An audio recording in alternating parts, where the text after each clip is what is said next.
పట్టణంలోని కాలేటివాగు డ్యాం వద్ద శనివారం జలహారతి కార్యక్రమం భక్తి శ్రద్ధల మధ్య ఘనంగా జరిగింది. డ్యాంకు వరద నీళ్లు చేరుతున్న తరుణంలో వేద పండితుల మంత్రోచ్చారణల మధ్య గంగమ్మ తల్లికి ప్రత్యేక పూజలు నిర్వహించారు. ఈ కార్యక్రమంలో పాల్గొన్న పులివెందుల నియోజకవర్గ ఇన్ఛార్జి బీటెక్ రవి సాగునీటి ప్రాజెక్టుల ద్వారా ప్రతి ఏకరాకు నీరు అందించడమే కూటమి ప్రభుత్వ ప్రధాన లక్ష్యమని స్పష్టం చేశారు.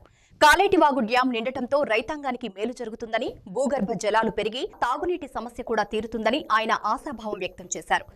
తర్వాత ముఖ్యంగా మీరంతా ఇప్పుడు చూస్తున్నారు, ఇక్కడ కాలేటివాగు కూడా సమృద్ధిగా, అంటే మేము ఇంకా ఫిబ్రవరి 15వ తేదీ వరకు కూడా నీళ్ళు వస్తాయి. ఆ లోపల తర్వాత మొత్తం చెరువు అంతా కూడా నిండే పరిస్థితుంది.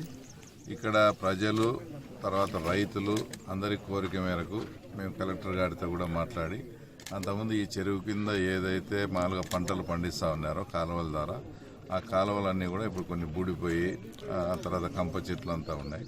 ఆ వర్క్ కూడా ఒక వారంలోనే ప్రొసీడింగ్ ఇప్పించి అవన్నీ క్లీన్ చేసి ఇక్కడ నుంచి ఏ ఏ పంటలకైతే ముందు పోతున్నాయో ఆ రకంగా పంటలకు, తర్వాత అలాగే అద్దాల మర్రి చెరుకొనపల్లి వరకు కూడా దీని కింద ఒక 3 చెరువులు ఉన్నాయి. ఆ 3 చెరువులు నింపే కార్యక్రమానికి ఏమేమి ఇబ్బందులు అడ్డంకులు ఉన్నాయో అవన్నీ కూడా వర్క్స్ ద్వారా మేము చేసి ఒక వారం లోపలనే తర్వాత ప్రొసీడింగ్ ఇప్పించి, గతంలో కాలేటివాగు నిండితే ఏ రకంగా ప్రజలు సంతోషంగా వాళ్ళ భూములు అన్ని పండించుకునే విధంగా అన్ని ఏర్పాట్లు కూడా చేయడం జరుగుతుంది. ఇక్కడ మీరు ఒకటి గమనించాల్సిన విషయం ఏంటంటే, ఇప్పుడు మేము ఏదైతే ఫస్ట్ ఎర్రబల్లె చెరువుకు నీళ్ళు ఇవ్వాలని పులివెందుల మండలంలో అక్కడ కొంత లీకేజ్ ద్వారా వాటర్ వస్తుందని అక్కడ రైతులు ఐడెంటిఫై చేస్తే దాన్ని మనము సిస్టమేటిక్గా చేసి ఆ చెరువు నింపొచ్చని మేము అక్కడ ఒకటి పైప్ కలవర్ట్ తయారు చేసి ఈరోజు మొత్తం వాస్తవంగా అయితే పులివెందుల ప్రజలు ప్రతి ఇంటికి 1,00,000-2 లక్షలు ఖర్చు పెట్టుకునే విధానం, అంటే 800 అడుగులు 1000 అడుగులు ఉన్నాయి. అలాంటిది ఈరోజు 40 అడుగులు 50 అడుగులకు అక్కడ నీళ్ళు వచ్చాయి.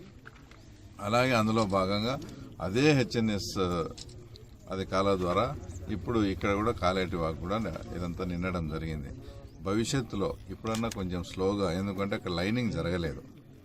ఇప్పుడు ఈ సంవత్సరం లైనింగ్ కూడా 400 కోట్లు చంద్రబాబు నాయుడు గారు శాంక్షన్ చేశారు.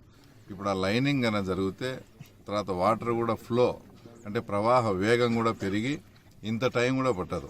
ఎప్పుడు శ్రీశైలంలో 1 సంవత్సరం 3 సంవత్సరాలకు 1 సంవత్సరం తర్వాత వరద వచ్చి శ్రీశైలం నిండినా కూడా ఇక్కడ కాలేటివాగు నిండే పరిస్థితి ఉంటుంది.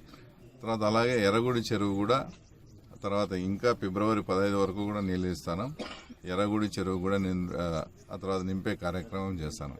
కాబట్టి ఇవన్నీ అంటే నేను అనేది, దీనికి వాళ్ళు 2,000 కోట్లు ఖర్చు పెట్టి 4,000 కోట్లు ఖర్చు పెట్టి జిఎన్ఎస్ఎస్ ద్వారా తీసుకొచ్చి ఏదో ఇంకా ఎక్కడికో తీసుకుపోవాలని, అంటే వాళ్ళ ఉద్దేశం కూడా ఇక్కడ ఈ చెరువు నింపాలని కాదు, ఇక్కడ నుంచి ఇంకా ఎక్కడికో పుంగనూరుకో ఎక్కడికో తీసుకుపోవాలనే ఉద్దేశంతో మీరు ఏ పని తలపెట్టినా ఓకే, కానీ మధ్యలో ఇంత సింపుల్గా అయిపోయి ఈ పనిని గుర్తించకుండా అంతంత డబ్బులు ఖర్చు పెట్టి ఆ రకంగా చేయడం, ఇప్పుడు ఇది ఒక శాశ్వత పరిష్కారం అవుతుంది.